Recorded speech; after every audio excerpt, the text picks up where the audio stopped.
USS Oregon was one of America's premier warships in the early 1900s, credited with helping to win the Spanish-American War. In fact, there's a memorial with the ship's mast at Tom McCall Waterfront Park. But there are other parts of that ship that a local group is now trying to preserve and display. Ken Body has their story in this week's Where We Live.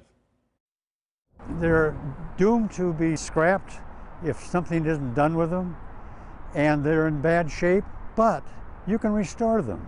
Roger Gertenrich is on a mission. He wants Oregonians to see the smokestacks from Battleship Oregon. The ship was known as the Bulldog of the Navy, a key warship in the early 1900s. It was decommissioned in 1919 and scrapped during World War II. The smokestacks, 20 feet by 9 feet, have been stored on private property for nearly a decade at the Zidell Yards in South Waterfront.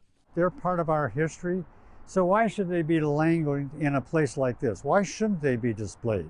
Gertenrich is working with the Oregon Maritime Museum to find a home for the Battleship Oregon smokestacks.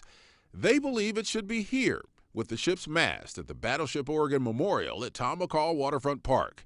The museum developed a design for how the smokestacks could be placed, but the Navy League, which would maintain the monument, decided to not pursue placing the smokestacks at the memorial, saying they would detract from the mast, and they told the Parks Bureau that they are not moving forward with the new display.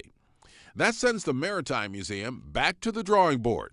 The smokestacks cannot stay at the 33-acre Zidell site forever. Now they're going to develop this area pretty soon, and I got to find somewhere to put these stacks, okay? And I'm hoping that they stay in Portland, but if I can't do it, I'm going to end up having to scrap them, and we shouldn't have to kill that history. Ken Body, KOIN 6 News.